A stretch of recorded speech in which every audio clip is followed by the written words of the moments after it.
Halo, ketemu lagi di video penting nggak penting. Ya, apa kabar diriku setelah menjalani masa isoman 13-14 hari?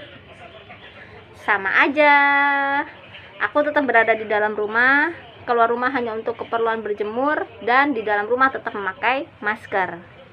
Loh, bukannya hasilku juga sudah keluar dan itu hasilnya negatif? Betul, betul sekali. Cuman ternyata di circleku tidak semua orang seperti aku yang sangat disiplin dalam hal menjaga prokes. Bahkan ya ada yang merasa sakit, ada yang bahkan mungkin positif. Itu juga tetap bebas warawiri sana sini, berkumpul, guyon dan lain sebagainya, dan itu dibiarkan. Itu ngeri banget buat aku. Ya, mungkin mereka bersyukurnya dengan diberikan ketahanan tubuh yang seperti itu, dengan cara berkumpul bersama orang-orang gitu kan.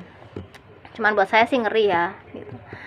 Ya akhirnya apa yang kami putuskan adalah ya, meskipun masa isoman sudah selesai, meskipun hasilku udah keluar juga udah negatif, tapi kami memutuskan untuk tetap berada di rumah aja, nggak keluar rumah gitu. Kemudian untuk masalah makan itu juga masih aku sih minta disuplai ya.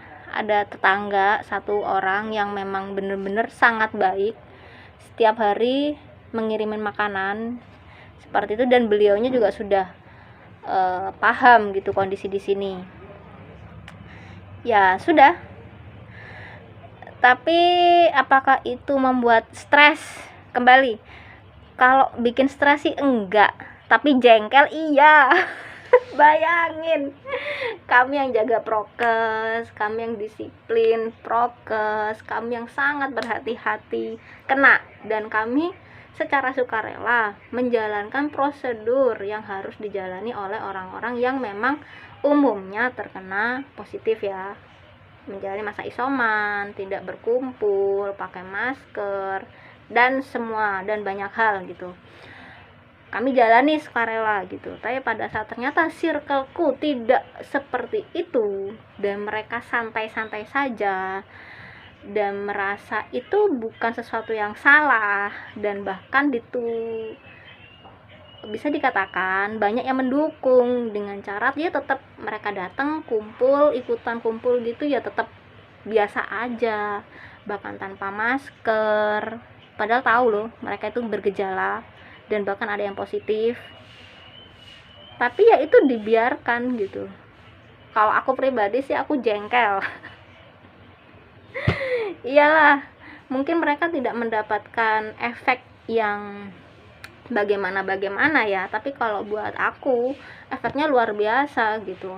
Nggak cuma sekedar oh positif ya udah isoman selesai, minum vitamin selesai, tidak, efeknya luar biasa ya. Banyak kan teman-teman yang mengalami ini pasti juga ngerti lah bagaimana kondisiku gitu. Seluruh pengobatan suami dihentikan, seluruh kegiatan suami harus dilakukan di rumah. Bagaimana caranya? Meskipun dia tidak bergejala, alhamdulillah itu aku bersyukur banget, suamiku sehat walafiat sampai selesainya masa karantina. Dan satu lagi, surat sehat dari pihak puskesmas juga belum ada kabar sampai ini hari ke-14 buat suamiku, dan ini hari ke-15 buatku. Tapi buat aku sih juga nggak ngefek juga sih ada surat sehat atau enggak gitu. Kalau aku sudah nekat aja ya, kalau memang butuh ya aku akan keluar. Ya buat apa juga untuk menjaga diri, menjaga dari prasangka masyarakat kayak gitu. Mereka juga udah nggak peduli kok gitu. Apa mungkin masyarakat juga sudah lelah, masyarakat sudah bosan, atau bagaimana? Saya juga nggak bisa atau nggak berani ngejudge gitu, karena kondisi orang beda-beda, kebutuhan orang beda-beda, kepentingan mereka juga beda-beda. Aku nggak berani ini ya mungkin mereka nggak tahu diri nih gitu. Aku juga takut gitu, siapa tahu siapa tahu mereka memang butuh untuk selalu keluar rumah dalam mencukupi kebutuhannya, mungkin loh, aku nggak ngerti ya. Tapi kalau yang kumpul-kumpul biasa cuma sekedar untuk ngobrol, berhahihi, ketawa ketiwi, keperluannya, aku pikir tuh sama sekali nggak urgent dan tidak termaafkan. Tapi ya entahlah, karena ternyata di circleku itu merupakan hal yang biasa-biasa aja dan bisa dipahami gitu. Padahal untuk merangkul orang yang terkena situasi keluarganya ada yang positif dan mereka harusnya isoman, itu tidak harus seperti itu. Dan menurutku sih sebagai seorang teman yang baik ya, kalau memang benar-benar teman yang baik itu harusnya tidak menjerumuskan gitu, kasih tahu, sadarkan dia kalau dia salah gitu.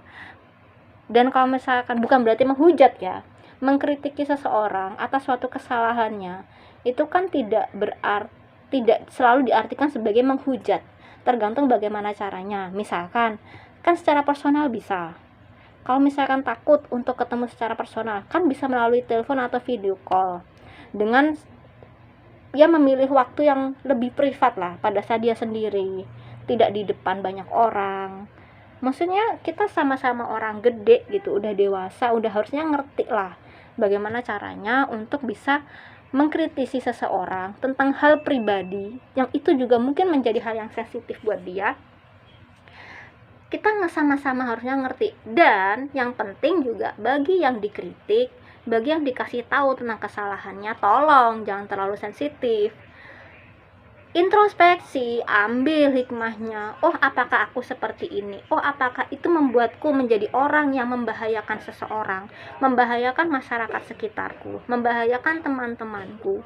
Kalau memang seperti itu, dia menyadari kondisinya, ya bertobatlah, jangan diteruskan. Kalau memang harus isoman lah, ya kan? Kalau memang takut nanti, kalau misalkan jujur, takut nanti dijauhi sama teman-teman, sama tetangga, sama saudara. Menurut saya, sekali lagi, menurut saya, ini pendapatku pribadi, disinilah namanya seleksi alam. Kita akan tahu, betul-betul tahu mana orang-orang yang sangat tulus dengan kita dan mana orang-orang yang hanya datang untuk memanfaatkan aja, pengen dapat baiknya aja. Dan justru inilah saatnya kita bisa memilah mana yang memang disebut teman, mana yang memang disebut saudara. Nggak selalu yang berhubungan darah itu memang layak disebut saudara. Nggak selalu yang selama ini hubungannya baik, pada saat kita kondisinya baik, itu disebut sebagai teman. Yang menjadi benar-benar teman adalah pada saat kita dalam kondisi susah, dalam kondisi jatuh, mereka tetap ada, mereka tetap support. Pada saat kita melakukan kesalahan, mereka bisa memberikan kritik yang membangun, mereka memberikan alternatif, dan mereka tetap mendampingi kita, mereka tidak menjauhi kita. Itulah yang namanya benar-benar seorang teman. Dan keluarga atau saudara juga sama seperti itu. Jadi kalau misalkan pada saat kita dalam kondisi susah, justru mereka menjauh, ya berarti mereka selama ini memang bukan teman. Selesai, gampang kan? Cuman ya, itu kan pendapatku. Mungkin orang-orang lain di luar sana memiliki pengalaman hidup yang berbeda, jadi mereka juga takut kehilangan orang, kehilangan teman, kehilangan pendukung, dan mungkin itu merupakan kebutuhan batiniah mereka, bisa jadi kan, kita nggak ngerti juga ya. Cuman saya berharapnya sih sadar diri lah, kalau misalkan memang ada gejala sakit, udah di rumah aja, takutnya membahayakan orang lain. Toh kalau menjadi orang salah dan disalahkan itu nggak enak kok rasanya, lebih nggak enak ya kan. Siapa sih yang suka dikritik, siapa sih yang suka disalah-salahin gitu. Tapi kalau kondisinya memang kita salah, ya memang harus kita terima dong. Dan kalau memang tidak suka disalah-salahin, nggak suka dikritik, jangan menjadi orang yang salah, dan jangan cari perkara, jangan cari masalah, udah gitu. Kecuali kalau memang kamu berdiri di posisi yang benar ya, ada dasarnya yang kuat gitu ya. Dalam kondisi pandemi kayak gini, kita sama-sama saling mawas diri, saling menjaga diri sendiri, dan juga ini tanggung jawab bersama gitu. Angka COVID semakin meningkat, akan banyak kebijakan yang sering berubah. Ya bagaimana kita akan mengakhiri masa ini, masa-masa kelam seperti ini, kalau sebagai masyarakat kita tidak bisa bekerja sama, tidak bisa satu suara untuk mengatasi ini gitu. Kita maunya mementingkan ego kita, mementingkan kepentingan kita sendiri. Padahal di luar sana banyak sekali yang sudah berkorban. Lihat itu para pedagang, lihat itu pasar ada banyak yang ditutup. Orang mau jualan, orang mau cari rezeki, mereka di PHK karena perusahaannya bangkrut. Banyak gitu yang mengalami masa-masa sulit, nggak cuman kita gitu. Jadi kalau untuk pada saat sakit, udah di rumah aja gitu. Kita minta tolong siapa untuk mensuplai kebutuhan kita. Insya Allah orang yang memang benar-benar baik akan tetap baik sama kita. Orang yang memang dasarnya memang sifatnya tulus sama kita tidak akan menjauhi. Itu yang saya alami berdasarkan pengalaman saya. Dan sekali lagi pendapat saya yang terakhir, bukannya enak ya pada saat kita betul-betul sudah tahu mana yang memang benar-benar teman dan mana yang memang benar-benar saudara. Kita jadi nggak terlalu banyak membuang waktu, membuang pikiran dan banyak hal hanya untuk melayani orang-orang yang ternyata tidak tulus sama kita. Dengan seleksi alam seperti ini bukannya lebih meringankan. Jadi kita bisa tahu kan dengan sendirinya. Itu aja sih dari aku di video kali ini. Saya tidak berusaha untuk menyebarkan kebencian atau nyampah di sini. Cuman mungkin ada yang memiliki kondisi sama dengan saya, yang seharusnya kita sudah bisa beraktivitas seperti biasa, tapi terpaksa harus menjalani seolah-olah kita masih dalam masa isoman. Dan itu sangat-sangat gak enak sekali gitu. Bukan karena kita yang salah, tapi karena orang lain yang tidak mawas diri, yang tidak, maaf aku bilang tidak tahu diri gitu. Itu ya menyebalkan gitu. Tapi kita tidak bisa tidak boleh menghakimi orang, kita tidak bisa mengatur orang, karena kembali sebagai orang yang sudah gede, kita juga nggak suka kan diatur-atur. Tapi ya sebaiknya sih kita tahu diri lah.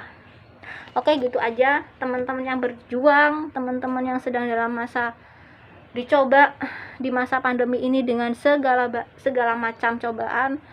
Kuat, kita berjuang bersama, kita survive di masa pandemi ini. Semoga kita bisa melalui semuanya dengan baik, sehat walafiat. Amin. Gitu aja dan terima kasih. Wassalamualaikum warahmatullahi wabarakatuh. Bye.